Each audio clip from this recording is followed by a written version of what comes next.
오늘 주일 예배는 하나님은 토기장이라는 제목으로 잠깐 시간 은혜를 나누고자 합니다. 이삭은 40살에 리브가와 결혼을 해서, 좀 늦게 결혼을 했죠. 리브가와 결혼을 해서 60에 에서와 야곱을 얻었거든요.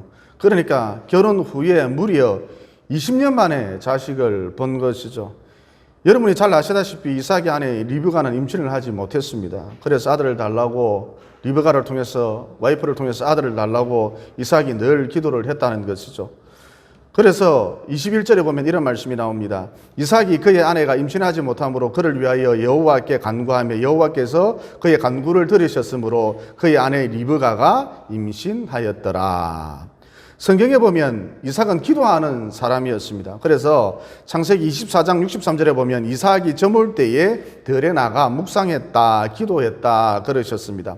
이렇게 기도하고 있는데, 기도하고 있던 중에 신부를 구하러 간, 메소포타미아로 신부를 구하러 간 종이 나타났고, 그가 리브가를 데리고 오매 이삭이 그녀를 아내로 맞이했지요. 이와 같이 이삭은 기도함으로 아내를 얻었고, 이삭은 기도함으로 아들도 얻었다는 것입니다. 여러분, 이삭의 아버지 아브라함은 어떻게 아들을 얻었지요? 여종 하갈을 통해서 얻었습니다. 또 이삭의 아들 야곱 역시 본부인 외에 빌하와 실바라는 여종을 통해서 아들을 얻었거든요. 하지만 이삭은 오직 기도를 통해서, 인간적인 방법과 수단을 사용하지 않고 오직 기도를 통해서 아들을 얻었다는 것입니다. 그러니까 한마디로 이삭은 참 모범적인 신앙인이었다는 것이죠. 한편 결혼 후 20년 동안이나 아들이 없었던 이삭이 혼자 아들을 달라고 기도를 했을까요? 아니죠. 아내 리브가와 함께 기도했을 것입니다. 오히려 이삭보다 와이프 리브가가 더 간절히 기도를 했겠죠. 우선 여기서 얻을 수 있는 메시지가 무엇이냐? 자녀 문제는 반드시 부부가 같이 함께 더불어 기도해야 한다는 것입니다. 일찍이 하나님께서는 아브라함에게 너의 자손이 바다의 모래알 같이 많아지리라, 너의 자손이 하늘의 별과 같이 번성하리라, 이런 약속을 해 주셨잖아요. 그런데 아브라함의 나이 100세가 되었을 때 독자 이삭을 봤습니다. 또 이삭은 결혼 후 20년이나 지난 다음에 나 60세가 되었을 때 에서와 야곱을 봤거든요. 그러니까 뭐예요? 하나님의 약속은 참 더디 이루어지는 것 같구나, 이런 느낌을 우리가 종종 받는다는 것이죠. 그러나 중요한 것은, 포인트는, 핵심은, 골자는 하나님의 약속은 반드시 이루어진다는 것입니다. 하나님의 약속은 반드시 성취된다는 것이죠. 그러니까 아브라함의 후손, 그러면 혈통적으로는 유대인, 아랍인이고 영적으로는 예수님을 믿는 전 세계인을 말하는 것인데, 이런 맥락에서 볼 때에 이 세상에서 아브라함보다 더 많은 후손을 가진 사람은 없다는 것이죠. 즉 너의 후손이 바다의 모래알같이 많아지리라, 너의 후손이 하늘의 별과 같이 번성하리라, 하나님께서 이렇게 아브라함에게 약속을 해 주셨는데 이 약속이 결국은 이루어졌다는 것입니다. 결국은 성취되었다는 것이죠. 그러므로 기도 응답이 더디다고 낙심하지 마시고 약속의 말씀을 붙들고 인내심을 갖고 꾸준히 기도의 행진을 이어가라는 것이죠. 예를 들어서 예레미야 33장 3절에 보면 너는 내게 부르짖으라, 내가 너에게 응답을 하겠고 너가 알지 못하는 크고 은밀한 일을 너에게 보이리라 그러셨잖아요. 또 누가복음 11장 13절에 보면 너희가 악할지라도 좋은 것을 자식에게 줄 알거든 하물며 너희 하늘 아버지께서 구하는 자에게 성령을 주시지 않겠느냐 그러셨잖아요. 따라서 이 약속의 말씀을 붙들고 진득하니 기도하고 나아가면 이 약속의 말씀이 결국은 마침내 이루어진다는 것입니다. 마침내 성취된다는 것이죠. 그리고 하나님께서 바벨론 포로 생활을 하는 이스라엘 백성들에게 이런 약속을 해 주셨지요. 너희들은 곧 조국 이스라엘로 돌아가리라, 해방되리라, 바벨론의 압제로부터 해방되리라, 또 너희들의 인구수가 예전처럼 많아지리라. 하지만 단서 조항이 있었습니다. 그 단서 조항이 무엇이냐? 에스겔 36장 37절이거든요. 거기 보면 이렇게 기록이 되었지요. 주 여호와께서 이같이 말씀하셨느니라. 그래도 하나님이 약속해 주셨습니다만, 그래도 이스라엘 족속이 이같이 자기들에게 이루어 주시기를 내게 간구하여야 할지니라. 그래서 여기서 알 수 있는 게 무엇이죠?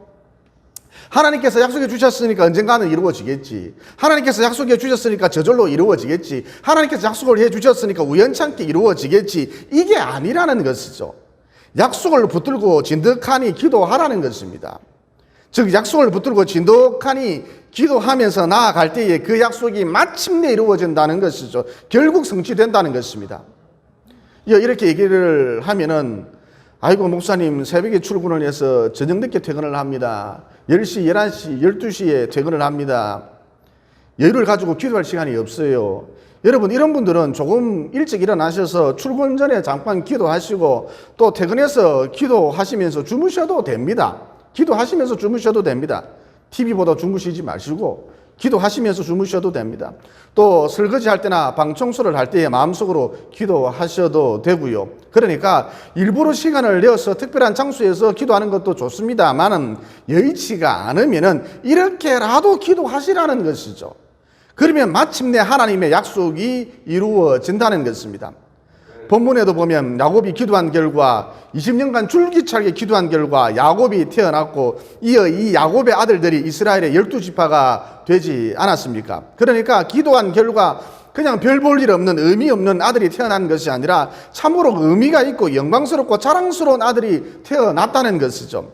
그러므로 우리도 부지런히 기도하여서 틈틈이 꾸준히 기도하여서 놀랍고도 위대한 하나님의 약속이 내 삶 속에 마침내 그대로 이루어지는 성취되는 승리의 그날을 반드시 보게 되시기를 예수님 이름으로 진심으로 축원을 드립니다. 그 다음 에서와 야곱은 엄마 뱃속에 있을 때부터 서로 다투었고 나누어졌다 그러셨습니다. 여러분 지금 리브가는 20년 만에 아들을 얻었습니다. 그것도 쌍둥이 형제를 얻었거든요. 따라서 얼마나 기뻤고 기분이 좋았겠습니까? 하지만 리브가의 마음이 영 불편했답니다. 왜냐하면 복중에서 쌍둥이 형제가 늘 다투었기 때문이죠.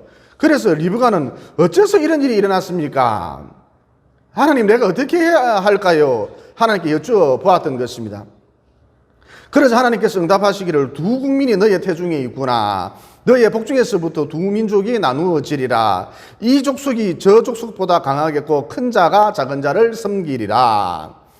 여러분 리브가의 뱃속에 두 국민이 두 민족이 있다는 것은 리브가가 비록 쌍둥이를 임신했습니다마는 이 쌍둥이가 각기 다른 길을 갈 것이다. 이 쌍둥이가 각기 다른 인생을 살게 될 것이다. 이런 뜻입니다. 그러면 좀 더 구체적으로 두 국민, 두 민족이란 무엇을 의미하느냐? 신자와 불신자를 상징합니다. 영과 육을 상징하지요. 그러니까 야곱은 신자 혹은 영에 속한 사람을 상징을 하고 에서는 불신자 혹은 육에 속한 사람을 상징한다는 것이죠. 따라서 리브가의 뱃속에서 쌍둥이 형제가 서로 다투었다는 것은 서로 싸웠다는 것은 영과 육이 서로 다투었다는 것입니다. 신자와 불신자가 서로 다투었다는 것이죠. 마태복음 10장 34절에 보면 이런 말씀이 나오거든요. 예수님께서 하신 말씀인데 내가 세상에 화평을 주러 온 줄로 생각하지 말라. 화평이 아니요 검을 주러 왔노라. 내가 온 것은 사람이 그 아버지와 딸이 어머니와 며느리가 시어머니와 불화하게 하려 함이니 사람의 원수가 자기 집안 식구리라. 그러니까 비록 집안 식구라 할지라도 혈육이라 할지라도 영과 육은 늘 다투게 되어 있다는 것이죠. 신자와 불신자는 늘 서로 갈등하게 되어 있다는 것입니다.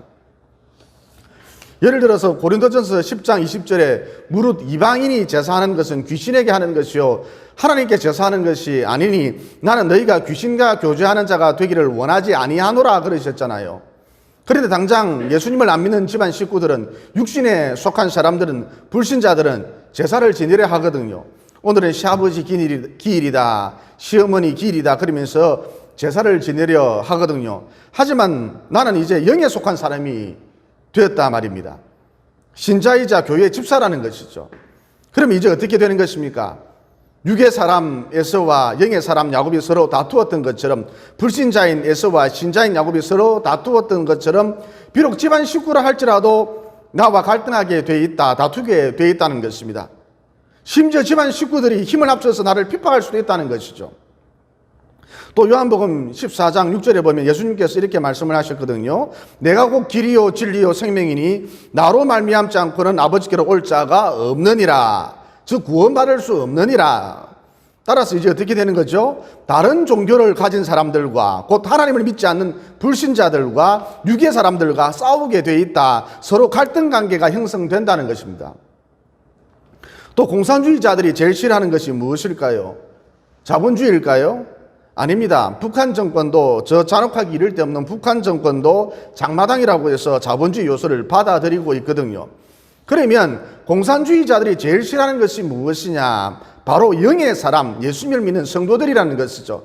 그래서 공산화가 되면 처형 대상 1호가 누구냐? 바로 우리 성도들이라는 것입니다. 여러분, 이것은 피할 수 없는 우리 운명인 것이죠. 간단하게 말해서 하나님이 이 세상 구조를 이런 식으로 만들어 놓으셨다는 것입니다. 그러면 에서와 야곱이 둘 다 육의 사람이라면, 에서와 야곱이 둘 다 영의 사람이라면 어떻게 되었을까요? 서로 다투는 일이 없다는 것이죠. 즉 서로 성질이 같기 때문에, 본질이 같기 때문에 싸울 일이 없다는 것입니다. 그러니까 무슨 얘기냐? 빛과 어둠이 같이 공존할 수 없고, 진리와 비진리가 같이 공존할 수 없고, 성령과 악령이 같이 공존할 수 없고, 영과 육이 같이 공존할 수가 없다는 것입니다. 즉 부모 자식 지간이라 할지라도 영에 속했느냐 육신에 속했느냐에 따라서 결국은 나누어지고 분리되고 각자 다른 길을 가게 된다는 것입니다. 그러므로 이러한 사실을 잘 알고 육의 사람의 핍박을, 육의 사람의 공격을, 또 육의 사람과의 갈등을 영의 사람답게 흔들리지 말고 의연하게 잘 대처해 나가시기를 예수님 이름으로 진심으로 축원을 드립니다. 그 다음 하나님께서 에서와 야곱 중 동생 야곱을 하나님 백성으로 선택하셨다는 것입니다. 하나님께서 리브가에게 다음과 같이 말씀을 하셨죠. 방금 말씀드렸는데 두 국민이 너의 태중에 있구나. 너의 복중에서부터 두 민족이 나누어지리라. 이 족속이 저 족속보다 강하겠고 큰 자가 작은 자를 섬기리라. 무슨 얘기냐? 동생 야곱이 형 에서보다 강한 민족이 된다는 것이죠. 그리고 형이 동생을 섬기게 된다는 것입니다. 에서가 야곱을 섬기게 된다는 것입니다. 그러니까 결론적으로 하나님께서 야곱을 당신의 백성으로 선택하시고 에서는 버리셨다, 유기하셨다는 것이죠. 여러분, 우리 기독교에 보면 예정론이라고 하는 독특한 교리가 있지요. 간단하게 말해 구원받을 사람, 천국 갈 사람, 구원받지 못할 사람, 지옥 갈 사람이 이미 예정되어 있다는 것입니다. 창세전에 시공간이 생기기 전에 이미 예정되어 있다는 것입니다. 그리고 이 예정론을 강력하게 뒷받침해 주는 것이 바로 에서와 야곱 스토리라는 것이죠. 로마서 9장 11절에 보면 이런 말씀이 나옵니다. 그 자식들이 에서와 야곱을 말하는 것이죠. 그 자식들이 아직 나지도 아니하고 무슨 선이나 악을 행하지 아니한 때에 택하심을 따라 되는 하나님의 뜻이 행위로 말미암지 않고 오직 부르시는 이로 말미암아 서게 하셨느니라. 그러니까 인간의 행위가 아니라, 인간의 무슨 선한 행위가 아니라, 인간의 무슨 공로가 아니라, 인간의 행위가 아니라 하나님의 뜻에 따라, 오직 하나님의 뜻에 따라 야곱은 선택받았고, 하나님의 백성으로, 하나님의 자녀로 야곱은 선택을 받았고, 하나님의 뜻에 따라 에서는 버림받았다, 유기되었다는 것입니다. 그리고 예정론 교리가 왜 수수께끼처럼 난해한가? 그것은 한마디로 하나님의 선택과 유기의 기준을, 잣대를, 원인과 이유를 우리가 알 수 없기 때문이라는 것이죠. 다시 말해 에서와 야곱이 세상에 태어나기도 전에 한쪽은 하나님의 백성으로 택하심을 받았고 다른 한쪽은 버림받았잖아요. 또 그들이 아직 세상에 태어나지 않았기 때문에 무슨 선한 행위를 했거나 무슨 공로를 세웠거나 무슨 악한 행위를 한 적도 없거든요. 실수를 한 적도 없거든요. 따라서 하나님의 선택과 유기의 기준이, 하나님의 선택과 유기의 잣대가, 원인과 이유가 애매모호하다는 것이죠. 그래서 방금 말씀드렸습니다만 기독교 예정론이라고 하는 것, 우리 인간편에서 참 이해하기 어렵다는 것입니다. 그런데 로마서 9장 16절 18절에 보면 이런 말씀이 나오거든요. 그런즉 원하는 자로 말미암음도 아니요 다른 박질하는 자로 말미암음도 아니요 오직 긍휼히 여기시는 하나님으로 말미암음이니라. 하나님께서 하시고자 하는 자를 긍휼히 여기시고 하나님께서 하시고자 하는 자를 완악하게 하시느니라. 그러니까 선택과 유기에 있어서 어떤 기준이나 어떤 잣대나 어떤 원인이나 이유가 일체 없다는 것이죠. 즉 선택과 유기는 전적으로 하나님 뜻이라는 것입니다.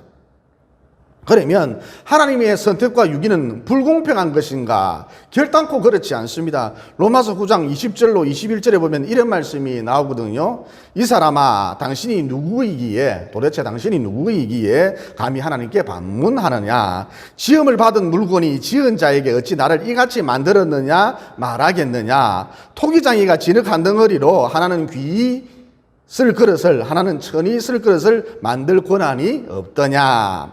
그러니까 토기장이가 진흙 한 덩어리로 토기를 만들 때 자기 뜻에 따라서 요강 같은 천황 그릇도 만들고 꽃병 같은 보석함 같은 귀한 그릇도 만들잖아요. 이와 같이 하나님도 토기장이처럼, 마치 토기장이처럼 이것은 이렇게 만들어야겠다, 저것은 저렇게 만들어야겠다 그러셨다는 것이죠. 예를 들어서 하나님이 나비도 만드셨지만 나방도 만드셨다는 것입니다. 또 하나님이 꿀벌도 만드셨지만은 파리도 만드셨다는 것이죠.